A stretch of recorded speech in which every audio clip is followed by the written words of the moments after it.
What's up, y'all? It's your boy Kaz at Midnite Lights Gaming, bringing you my first of what's going to be a whole series on all of the goals from the update. I've really been enjoying this update because I think it pushes my skills in a lot of ways, in ways that I've enjoyed. And so let's get into Strength Sapping, which is one of the goals from the squats, and I'll do kind of a tutorial and walkthrough.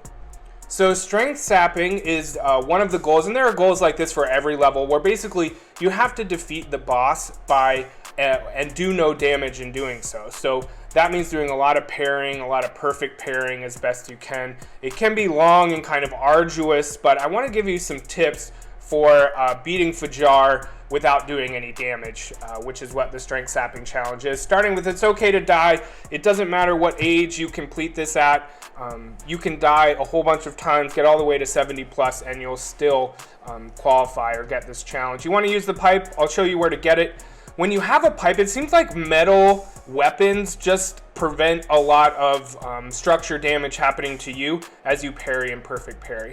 We're going to take the shortcut, which is really important because you might have to do this more than once. I certainly know there were a few times where I accidentally pressed square or triangle on PS5 and did some damage. So you want to take the shortcut to make this all easier for you. You want to do a lot of perfect parrying and parrying, which is L1 on PlayStation 5, and I'll go through some of this, but you know, parrying is what you do for pretty much any attack. Almost every attack is parryable. It might do a lot of structure damage, but pretty much everything is parryable. But only certain attacks are perfect parryable, which basically, if you time it just right, it means that it'll open up a vulnerability window. So I'll show some of that. And timing is everything. It's just going to take a lot to get Fajar's pace, particularly in the first section, which was a pain in the butt. But yeah, so don't worry about it. It's going to take some timing. You might have to try it a couple times. The first time you do it, you know, I think it can take 10 plus minutes. So, all right, let's get into it.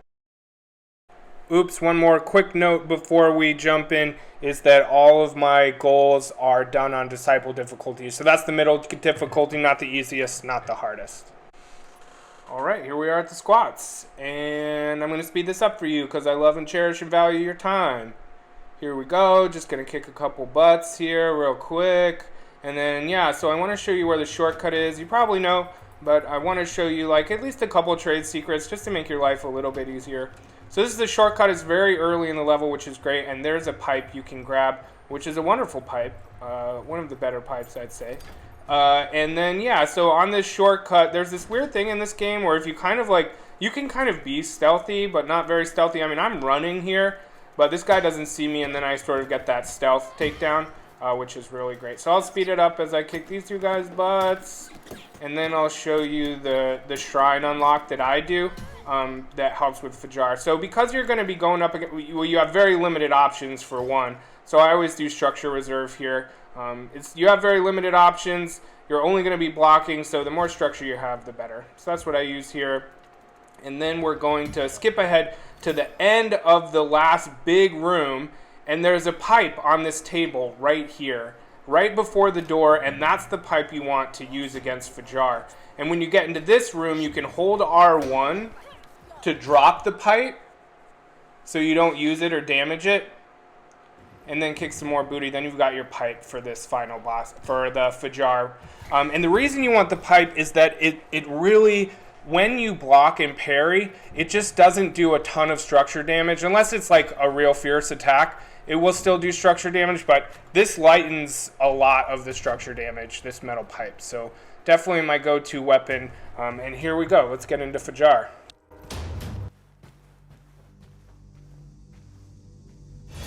It always starts with this kicking. You just want to dodge. You want to balance like avoiding and parrying. So let's start with parrying.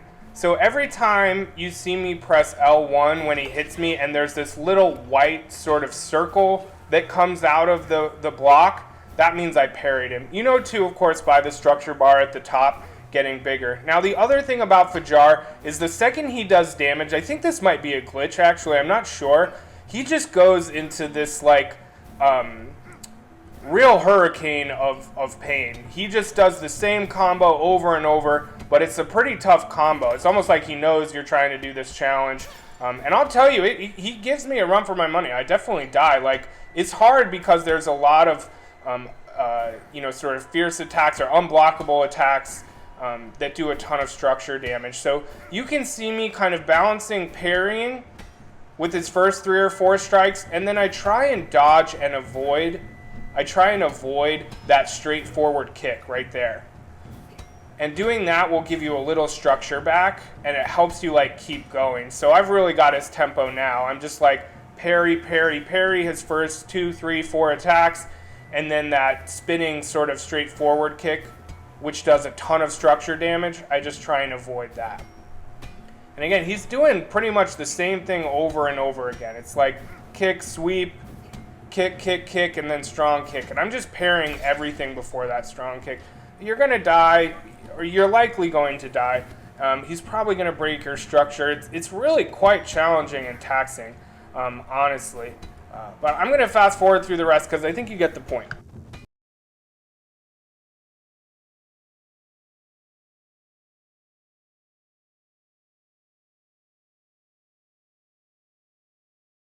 Yeah, so unfortunately it got me right before I just needed one more parry, but, well, here we are.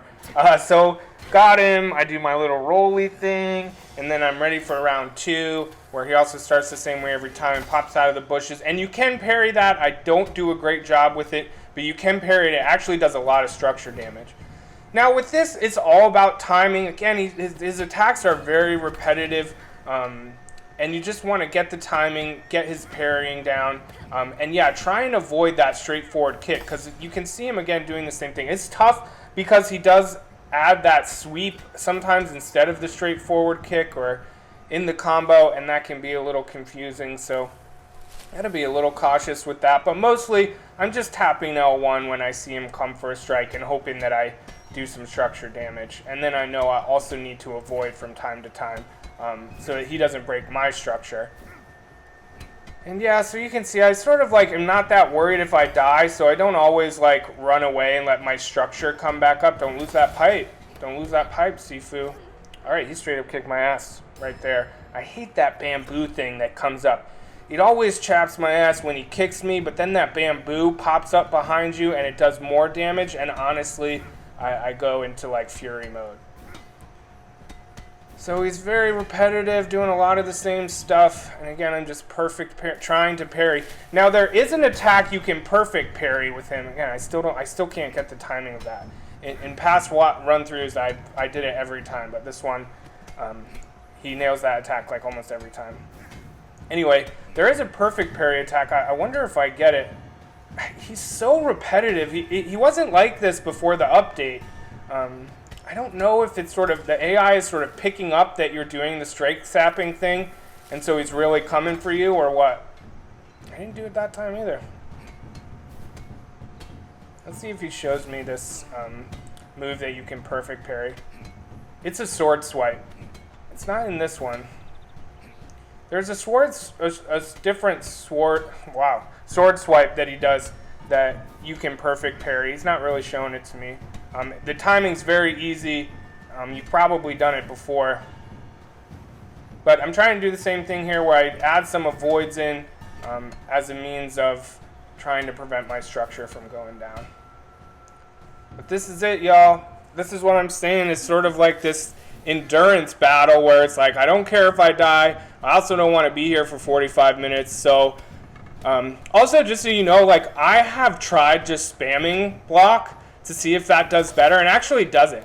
The best thing to do is actually to get his timing down. So yeah, I lost my pipe there and he killed me. But getting his timing down, spamming will not work, or at least I couldn't get it to work. So don't spam L1. It really is. This game is really all about skill. So you just want to be mindful of that. We're getting real close now. Let's see if I can parry this one. Ooh, got him. See, that did a lot. I think it's worth a battle, especially if you're at like 25 when you get here. Ooh, I'm doing a lot there. And then, yeah, I mean, you can keep going, but you can kill him. Like, you don't have to spare him to get the challenge. And there you have it. That is strength sapping. I hope this helps. Again, strength sapping is beating Fajar without doing any damage. So we just did it. You can see it crossed off here.